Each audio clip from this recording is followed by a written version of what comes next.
Hey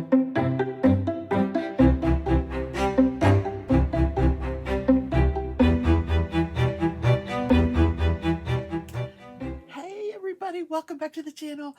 This is Crafting and Crime Daily, the show where I recap live trials.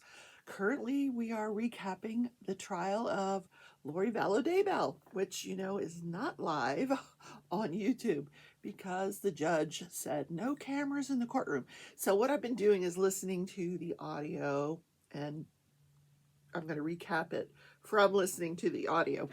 We all know what Lori Vallow Daybell looks like, so that's not a problem. But first, yes, I am an affiliate for DiamondPaintingDrills.com, and each month they come out with a special set of drills that they put on sale. So this is this month's. I just want to show you this month's. Please, can I, what? Yeah, we'll get to the crime. Well, it's not going anywhere. It's going to be an 8-week trial. So hold on. Okay. All right. This morning, got up at the ass crack of dawn, put my name in line at the tag company because I thought it's going to be a long wait. I got to go get my tag renewed. And they're like, you're at the front of the line. I'm like, I'm not even dressed. So I get dressed, walk the dogs, because it says you have 30 minutes to get back in the front of the line. Anyway, the tag is renewed. It was not a big deal. $200 later, yeah, anyway. All right, so let's see what we got for this month. Oh, she always packages it so beautifully. Let's get into it.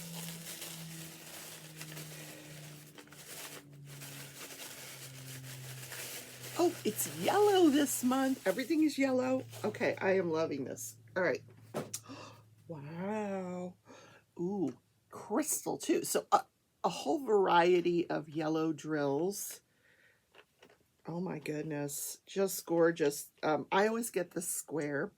So it's what I do when I start a diamond painting is I have all kinds of these sample boxes, and I will get these all out. I have a whole thing of them, and I'll figure out if I want to add anything to the painting, maybe add a different yellow.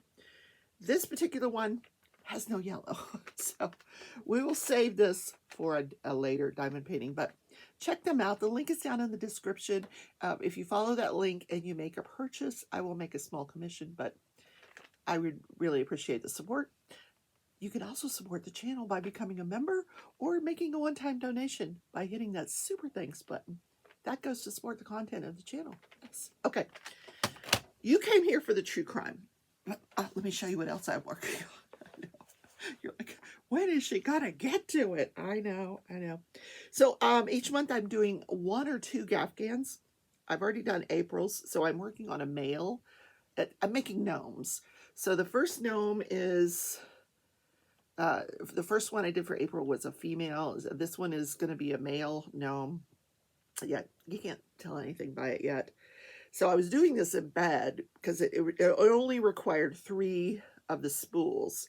But I have gotten to the point where now I need to add in the white. Now I'm going to be adding in his beard. So, and this is all the spools that I kitted up for this project. I finished another square on the diamond painting, so I'm doing really good on that. And it's so beautiful. Oh my gosh. It is, it's just amazing. It's called The Realm of the Cats. It's offered by Diamond Art Club. So, fantastic, beautiful painting, and the drills are so nice. They're fitting so nice and snug, and no popping and no gapping. It's wonderful when you get a painting like that. Okay, so what's going on in the trial? So far I have covered the opening statements and the and this is the pattern. That's what the male gnome will look like. The different colors I'm using though. So far, we heard from Kay Woodcock, which was the grandmother of J.J. Vallow, the little 7-year-old. Lori Vallow Daybell is on trial for the murders and the conspiracy to murder J.J. Vallow, Tylee Ryan, her 17-year-old daughter, and Tammy Daybell, who was Lori's husband's wife. And then they killed her, and then they got married. Yeah, anyway. You're like, oh, yeah, I remember that Netflix special. There was a Netflix show on it. It's called Sins of My Mother, Sins of Our Mother, something like that. This is not a. This woman is just batshit. Okay, well, I'm just gonna put it right out there. So today I'm gonna cover the testimony of Brian Boudreaux.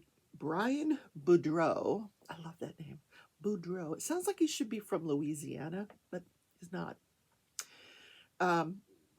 By Brian Boudreaux and Officer Hermioso. Oh, and what he has to say. I'm just going to give you a trigger warning if it's kind of gory. So before I talk about it, when I get to it, I'll warn you in case you don't want to hear it, because he talks about how the condition that he found the children in. Yeah. So anyway, who is Brian Boudreaux? Brian Boudreaux, second witness to testify. He married a woman named Melanie. Melanie Cope was her maiden name. They get married. They have 4 children. Melanie's aunt is Lori Vallow Daybell. So Lori is, at the time that Brian and Melanie are associating with Lori, she's married to Charles Vallow. And they have JJ and they have Tylee. And JJ is very, very good friends with one of the children of Brian. And his wife, Melanie, is obsessed with Lori. She will do anything Lori. She's just like, Lori's her idol. She wants to emulate Lori. So in 2018, everything kind of changes.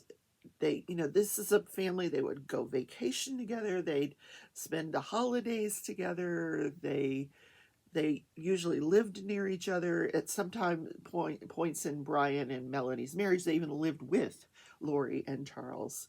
So very close the two couples were. Charles and Brian had a lot in common. And of course, Melanie was with her aunt. So in December of 2018, they all get together for Christmas, and Brian says things kind of changed at that point. His wife started going to these meetings. She called them fireside meetings. Now, they're in the Church of Latter-day Saints, Jesus Christ of Latter-day Saints, and there is such a thing as fireside meetings in this religion, but they're set up by the elders of the church for special events. And the firesides that Melanie was describing were not church organized. They were organized by someone outside of the church, but they were still calling them firesides. And it was very clear to Brian that he was not welcome to go with his wife to these meetings. Now, these meetings were with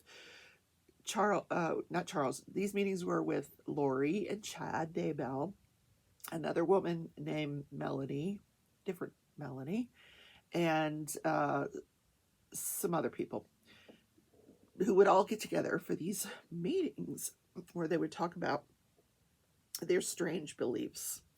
Yeah, strange beliefs. So Melanie comes home in 2019.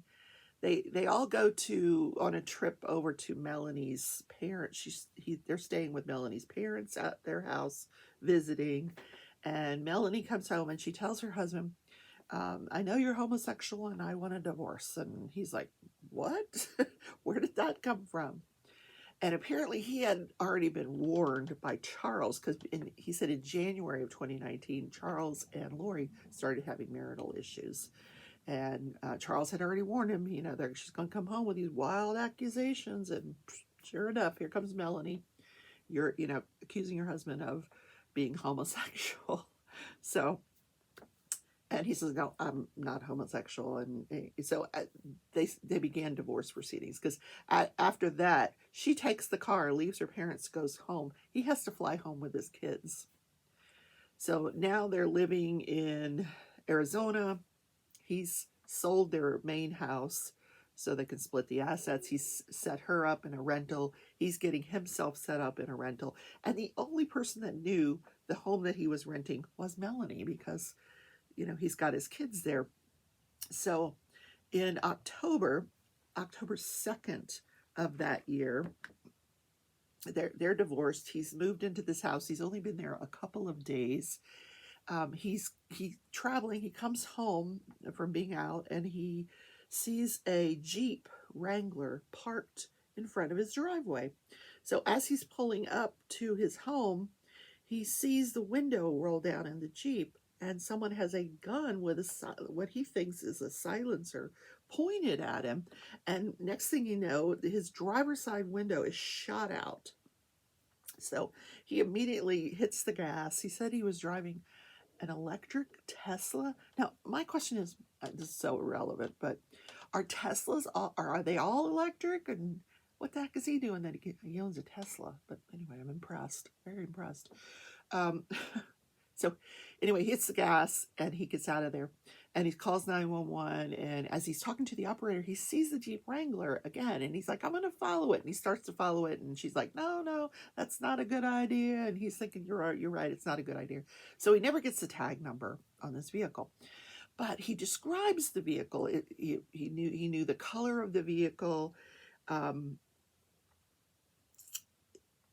Jeep Wranglers are supposed to have. They usually come with these tires on the back of the door that opens, and this one had the tire was missing, and it also had some damage in a certain part of the vehicle. And he recalled, after calming himself down and giving some reflection to this, he recalled that his his family, Lori and Charles, had bought a very similar vehicle for Tylee, 17-year-old Tylee, that matched her vehicle. And as it happened, Charles had given Brian all of the VIN numbers to his vehicles so that he could run insurance quotes on them for Charles. And so he had the VIN number of his Jeep, so he gives that to the police. And that's going to come into play with the next witness. So what Brian believes is that this was Lori's brother, Alex, in this vehicle, and they were trying to kill him. And lo and behold, later on, Charles is killed. Yeah. Obstacles that were getting in Lori's way were removed. Yes. Or anybody's way in this religion. I would be so scared if I were him for my kids. I would not let my kids alone with Melanie for 1 second after what Lori and Chad did to those other children. My God. So anyway, that was his testimony. Oh, the other thing, that when they found the bodies of Tylee and JJ, they notified Brian because he's part of the family. And he was supposed to get married like the next day, and because this was in June, so he goes ahead with the wedding the next day, and then the day after that he drives to where the bodies were found, and he meets with Kay and Larry, the grandparents of Tylee and JJ, and they ask him if he would assist the police with identifying JJ. Because it was really too much for Larry and Kay to do this job themselves, because, not everybody's up for that, looking at dead bodies. So he did it. And Brian was very, very emotional many, many times while he was on the stand, talking about various aspects of what happened to him, what happened to JJ. Anytime he talked about JJ, he brought tears to his eyes. He said JJ had autism, he had special needs that we had to accommodate when he would come over. We had to keep him busy, or else he would try to get out of the house. Travel was something that he absolutely loved. And so they just had to keep him busy. I need a drink. All right, the next person, here's your trigger warning, was Ray Hermoso. He's the lead detective in the case. 1 second. I'm trying to drink more water, and I love this Propel. Oh my goodness. Do y'all want to sponsor me? They don't watch my videos. Okay. So we're going to talk about the testimony now of Detective Ray Hermoso. He was the lead detective on this case, and here's how he gets involved. On November 1st of 2019, he gets a phone call from the agency that is investigating the Brian Boudreaux shooting that we just talked about, where Brian had pulled up the Jeep Wrangler, somebody shot his driver's side window out, So once he had given them the VIN number, they were able to pinpoint it down to Rexburg, Idaho. So they call the police down there. Ray gets the call. He is asked to do surveillance on the properties where this vehicle is registered to. And then if he locates the Jeep, notify them and they will come down and get the Jeep. So for the next few weeks, they're watching the property. So after they do see the Jeep eventually, but before they get to see the Jeep, they get another phone call from a different police agency where Kay Woodcock has called and says she wants a welfare check on JJ Vallow because she has not heard or seen JJ for months. So now they're looking for JJ. So he sees the Jeep there one day. He gets out and Charles is there and Alex is there. They're outside and they're near a truck. They're unloading stuff out of this truck. And he goes up and he's talking to Alex. He says he did not have a conversation at this point with Charles, but they kept looking at each other. He says, where's JJ? And they look at each other with this weird look, and the officer is told that JJ is with Lori's friend, Melanie. Not Brian's Melanie, different Melanie. And they're like, really? Okay. And so then he tries to call this Melanie person, and she's like, no, the child's not with me. So they said, well, then the child's with Kay Woodcock. And he's like, no, I don't think the child's with Kay Woodcock because she's the one that wanted the welfare check. And so they're like, well, then maybe he's with Lori. We don't know. They just kept acting like they didn't, they were playing dumb. So what the setup was, it was a house that Chad Daybell had rented. There was a house where Lori was living, and then there was a house where Melanie was living in Rexburg, Idaho. And they were all renting these properties. He's not making any headway with the questioning of Alex. He says, can I have Lori's phone number?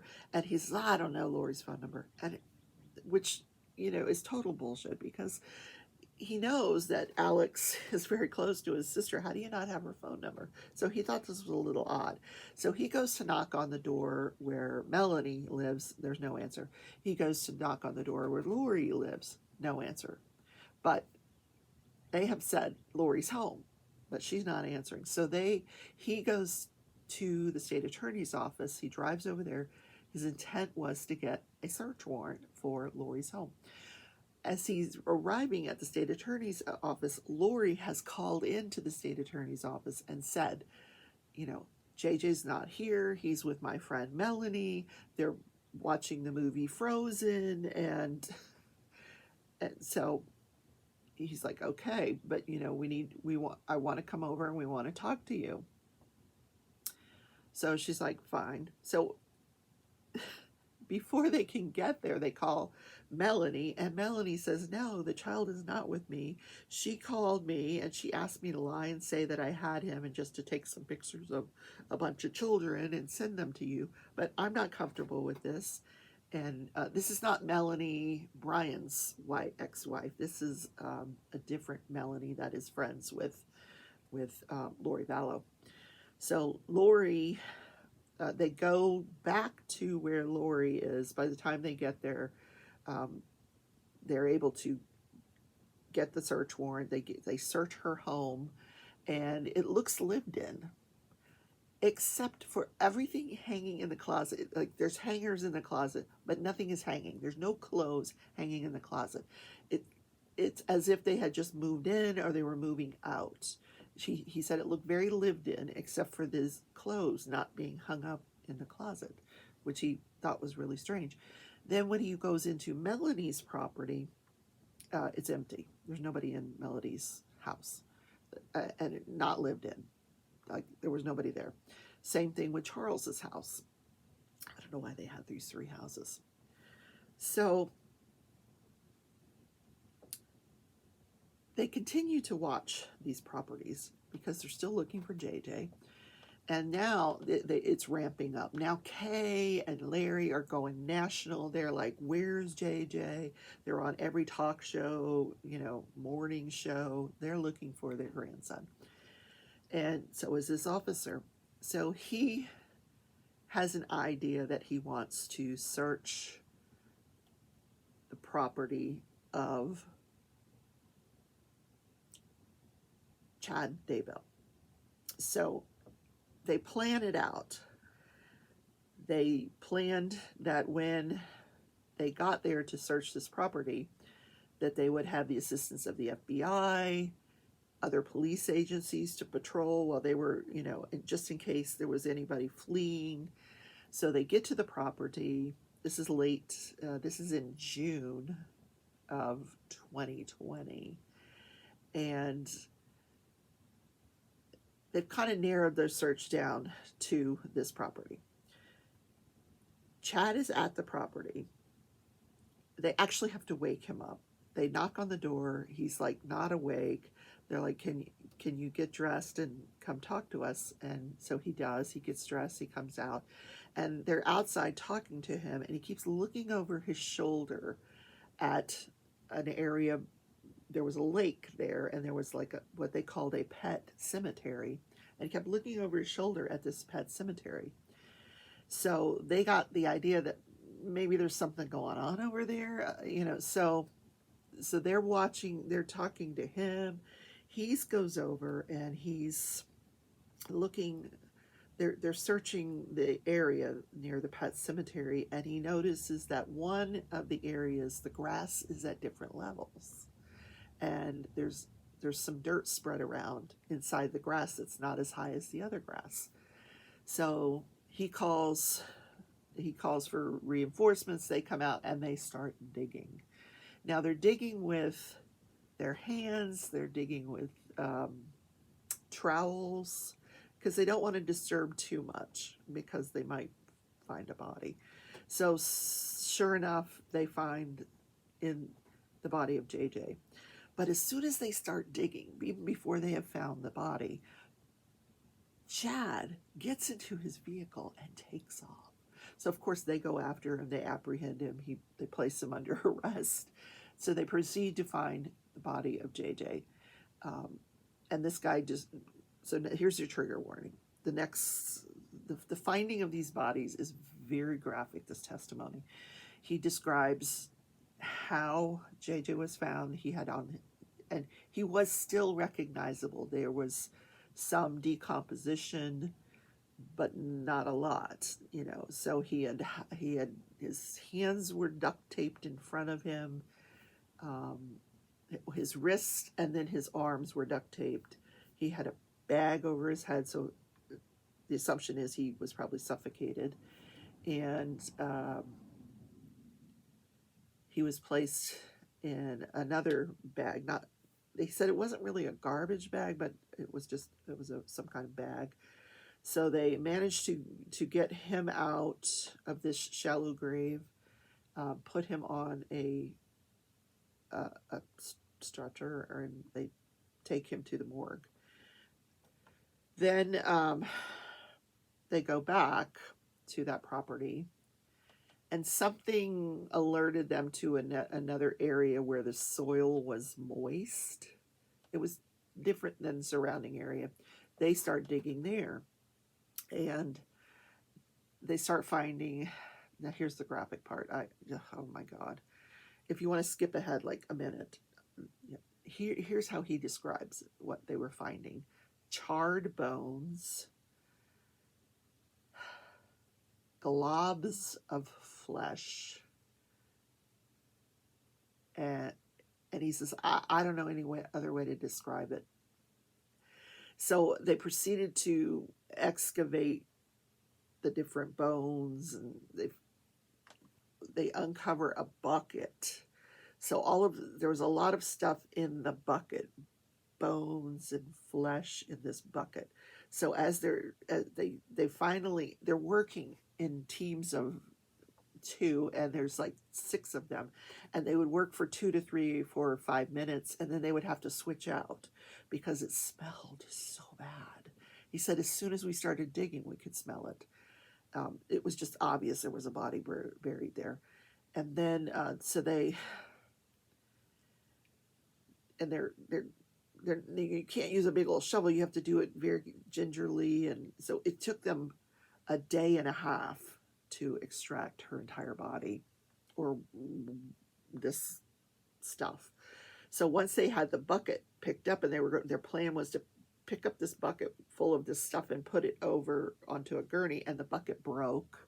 So now they're having to pick it all up again and just put it. Yeah, it was pretty gross. And then once they had removed the bucket, there was a burned skull underneath the bucket, and so this turns out to be the 17-year-old Tylee. And I believe, we haven't heard from the medical examiner, but I believe her cause of death was unknown. But it clearly, after she died, they tried to burn the body. So awful, so awful. Yeah. So that's how the children were found. They were found on June 9th, I believe was the day of 2020.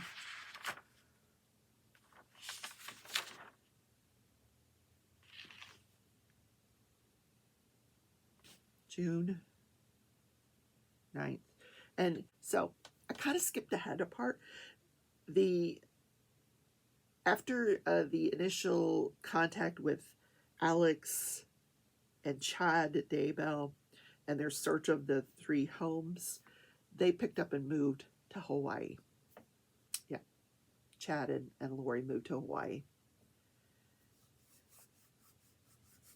Still had those homes, though, because this is the place where God told them they were going to organize the 144,000 people that the Bible says were going to be assembled for Christ's return.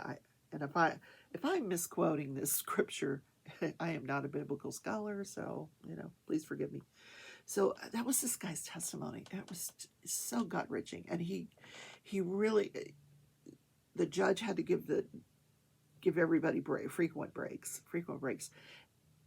And here's what's interesting, because he got through most of his testimony, and right when he starts to talk about the discovery of the bodies, the judge had them break for lunch. He's like, this is a good time to go to lunch, because we knew the gruesome pictures were going to come after that. And those will probably never be released, or won't be released until after the trial is over, and I would never show them anyway, because, oh God, that's awful. But what was I going to tell you? Oh, when they come back from lunch, Lori is very upset. You can see that she's very upset. And her lawyers say to the judge, can we have a few minutes with our client? So apparently they go out into this hallway, and they're talking to the client. Then all of a sudden the prosecutor goes back, and they're talking to her. And then the judge goes back, and they're talking to her out in this hallway. And, people are speculating, are they making a deal? What's going on? What's going on? So they all come back, and the judge says, before I bring in the jury, we need to hear argument on an issue. So apparently Lori wanted to be excused from the remainder of the testimony for the day, because it was so upsetting to her to hear about how her children were found. Which I understand, except you're the one that did it, So I think if everybody else has to sit there and look at this, so do you. Now, nobody said that, but I'm saying that. I'm thinking, too bad, so sad. Look what you've done to these children.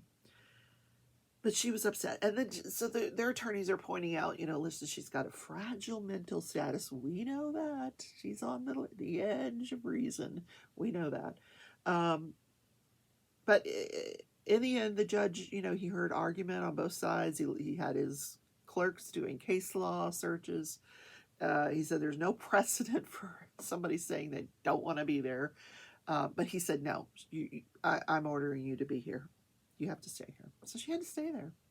So she looked down and did not look up when the pictures were shown.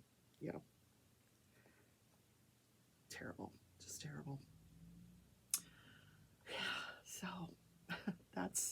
that is okay, Brian and the officer. So the next tomorrow I will bring you some more testimony of Melanie, and I don't know her last name. Melanie, her friend that was supposed to have the kids and didn't have the kids. Then we're going to hear about some text messages that between Chad and Lori and Charles and Chad, and yeah, it's wow, yeah, it's going to be interesting tomorrow. So I hope you guys enjoyed the content. I'm going to keep working here today. I don't consider it work. It's crafting. Yeah. Hey, leave me a comment. What craft are you working on? What is your whip? Your work in progress. Whoosh, whip. Okay, guys, have a wonderful Monday. There's no court today, by the way. There's no Lori Vallow court today. There was, I think, one of the jurors had something to do. So no court today. But I have a lot to cover for you guys. So don't worry. Content's coming. I'll see you all tomorrow in Crafting and Crime Daily. Have a wonderful day, everybody. Bye.